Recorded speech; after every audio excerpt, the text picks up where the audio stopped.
আমাদের বিচারাঙ্গন যদি পরিচ্ছন্ন হয় তাহলে বাংলাদেশের মানুষের বেশিরভাগ ক্ষেত্রে মুক্তি অর্জিত হবে ইনশাআল্লাহ।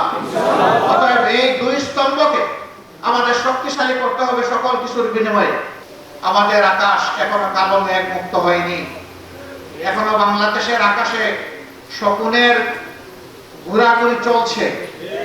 এই ব্যাপারে আমরা যেন আত্মতৃপ্তিতে না ভুগি যে আমরা বোধহয় পূর্ণ সফলতা বা বিজয় পেয়ে গিয়েছি।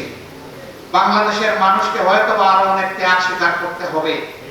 আল্লাহ তাআলার কাছে দোয়া করি সকল ত্যাগের বিনিময়ে আমাদের দেশটাকে যেন আল্লাহ তাআলা পরিচ্ছন্ন করে দেন, আল্লাহ তাআলা যেন জুলুম মুক্ত করে দেন, আল্লাহ যেন ন্যায় এবং ইনসাফের ভিত্তিতে একটা সমাজ বিনির্মাণের তৌফিক এই জাতিকে দান করেন।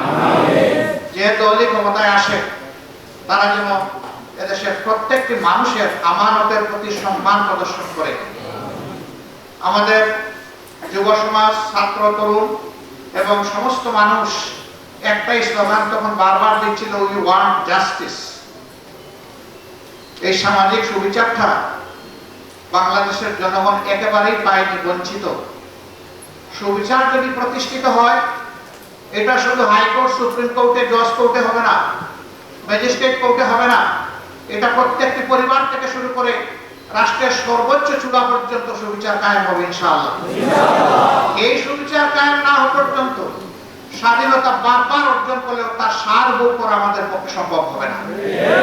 এই জন্য সুবিচারের এই বীজতলা তৈরি করা এখন এই জাতির দায়িত্ব। যারা এখন সরকার পরিচালনায় আছেন, আমরা যারা রাজনীতির মাঠে আছি, আপনারা যারা বিভিন্ন পেশায় নিয়োজিত আছেন, এই জায়গাটা তৈরি করা এখন সমন্বিতভাবে আমাদের সকলের দায়িত্ব। এই জন্য সমাজের অতি গুরুত্বপূর্ণ একটি স্তম্ভ হচ্ছে সাংবাদিকতার জগৎ। সাংবাদিকরা হচ্ছেন ওয়াচ ডগ। তারা উপর থেকে সবকিছু দেখার চেষ্টা করেন এবং তারা জনগণের ভাষা অনুযায়ী ভাষা বুঝেন, পড়েন এবং তা মানুষের সামনে তুলে ধরেন। এ কারণেই তাদেরকে বলা হয় জাতির বিবেক। কিন্তু সেই বিবেকগুলো গত 15 বছর, 15.5 বছর আফসোসের বিষয়, তারা বিবেক অনুযায়ী তাদের দায়িত্ব পালন করতে পারেননি। তাদের উপরে অত্যাচারের খড়গ নেমে এসেছে, সাংবাদিকদেরকে হত্যা করা হয়েছে, সামান্য একটি স্ট্যাটাস অথবা একটি রিপোর্ট ছাপার অভিযোগে তাদেরকে টেনে হেসড়ে জেলে নেওয়া হয়েছে, জাতির বিবেককে কারাবন্দী করা হয়েছে, তাদেরকে হুমকি ধমকির মধ্যে রাখা হয়েছে, অদৃশ্য উপরের নির্দেশের কথা বলে তাদের কলমকে অচল করে দেওয়া হয়েছে, তাদের মুখে এক ধরনের তালা ঝুলিয়ে দেওয়া হয়েছিল। 5 তারিখের পর থেকে হাতের কলম মুক্ত হয়েছে, মুখের তালাও সরে গিয়েছে। আমরা চাই যে এটা যেন এই মুক্তি এবং তালা সরে দেওয়া এটা যেন চিরদিনের জন্য হয়। আপনাদেরকে বলা হয় সমাজের দর্পণ। আয়না কখনো কোনো কিছুকে বাড়িয়ে দেখায় না, আবার কোনো কিছু হাইডও করে না, গোপন করে না, যা আছে তাই তুলে ধরে। অনেক সংবাদপত্র সংবাদের নামে, নিউজের নামে নিজেদের ভিউজ তুলে দেন। তার ভিতরে যা খেলে যে চিন্তা, তিনি যা চান সেটা নিউজের নামে চালায় দেন।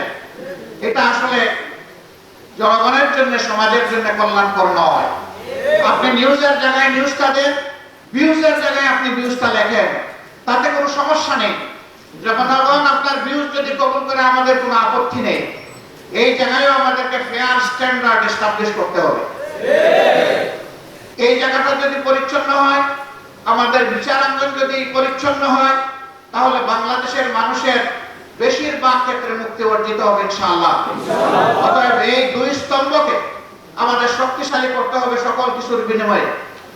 ধরেন আল্লাহর ফয়সালার ব্যাপার, কে ক্ষমতায় যাবে না যাবে, অন্যের দায়িত্ব নিয়ে আমরা কথা বলতে পারি না, এই অধিকার আমাদের নেই। আমরা আমাদের দায়িত্ব নিয়ে কথা বলবো।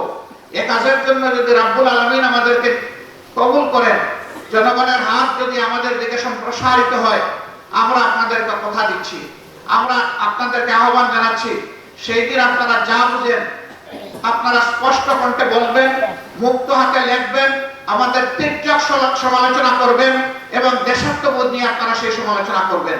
আমরা সেই সমালোচনাকে আমরা আহ্বান জানাই, আমরা ওয়েলকাম করি। আমরা চাই না একটা বোবা জাতি তৈরি হোক, আমরা চাই না একচুটা একটা জাতি তৈরি হোক। আমরা চাই একটা চক্ষুষ্মান জাতি যেন আমরা আগামী দিনে দেখতে পাই।